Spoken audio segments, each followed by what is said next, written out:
নমস্কার বন্ধুরা, আজ আমি বানাবো পাবদা মাছের ঝাল। এখানে ইনগ্রেডিয়েন্টস যা যা লাগছে আমি দিয়ে দিয়েছি, আপনারা ভিডিও পজ করে দেখে নেবেন। আমি মাছগুলো আগেই ভেজে নিয়েছি, একদম হালকা করে হলুদ নুন দিয়ে ভেজে নিয়েছি।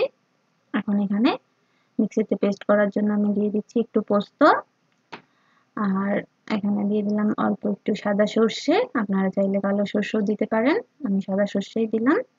আর দিয়ে দিলাম 5-6টে কাজু আর 2টো কাঁচা লঙ্কা। বেশি আমি ঝাল, যদিও আমি এতটা ঝাল দিতে পারবো না, আমার ছোট বাচ্চা আছে, আপনারা চাইলে একটু বেশি ঝাল দিতে পারেন।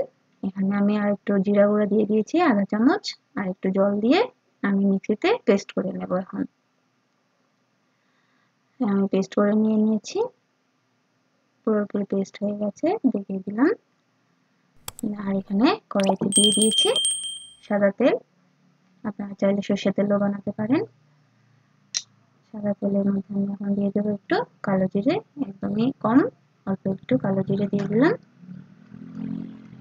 কালো জিরে দিয়ে ফোড়নটা দিয়ে দিলাম। আপনারা কে কোথা থেকে দেখছেন জানাবেন, আর আমার ভিডিও ভালো লাগলে লাইক শেয়ার কমেন্ট করবেন, আর প্লিজ সাবস্ক্রাইব করবেন আমার চ্যানেলটাকে। এখানে ফোড়নটা উঠে গেছে, এখন আমি দিয়ে দেবো আমি পেস্ট করে রাখা মশলাগুলো। এখানে সর্ষে, পোস্ত, কাজু বাদাম, কাঁচা লঙ্কা আর জিরে গুঁড়ো আছে, দেখে নিয়েছেন, তাও আমি আবার বলে দিলাম। আর এখানে একটু গুঁড়ো হলুদ গুঁড়ো দিয়ে দিলাম, একটু কাঁচা আমি লঙ্কা গুঁড়ো দিলাম, আমি একটা বেশি ঝাল দেব না। আর নুন দিয়ে দিলাম, নুন তো আগে দিইনি তাই এখন দিয়ে দিলাম। আপনারা যে যার স্বাদ অনুযায়ী নুনটা দিবেন। এখন দিয়ে আমি একটু মিক্সির বাটিটা গুলে একটু জল দিয়ে দিলাম, জল দিয়ে একটু মশলাটাকে কষাতে হবে, মশলাটাকে কষিয়ে নিচ্ছি। দেখো এখানে মশলা পুরোপুরি কষে গেছে, উপরে তেলও বেরিয়ে গেছে, সর্ষের উপরে তেল দেখা যাচ্ছে। এখন আমি এখানে দিয়ে দেব গরম জল। আর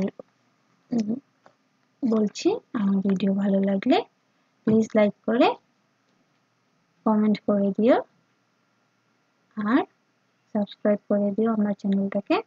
এখন এখানে জল দেওয়ার পর জলটা পুরোপুরি হয়েও গেছে, উতাল এসে গেছে। এখানে আমি মাছগুলো, ভেজে রাখা মাছগুলো, পাবদা মাছগুলো দিয়ে দিচ্ছি। দিয়ে বেশি একটা নাড়ানো যাবে না, পাবদা মাছটা একদমই নরম থাকে, ভেঙে যেতে পারে, তাই অল্প অল্প নাড়িয়ে ঢেকে দিয়ে একটু উতাল আসতে হবে। ঢাকনা দিয়ে আমার সরানো হয়ে গেছে। এখন আমি একটা কাঁচা লঙ্কা চেরা দিয়ে দিলাম, একটু দিয়ে দিলাম স্বাদ অনুযায়ী চিনি। এখন নামিয়ে নেব। নামানোর আগে একটু দিয়ে দিচ্ছি সর্ষের তেল, সর্ষের তেলটা দিলে একদম ধাক আসবে সর্ষের।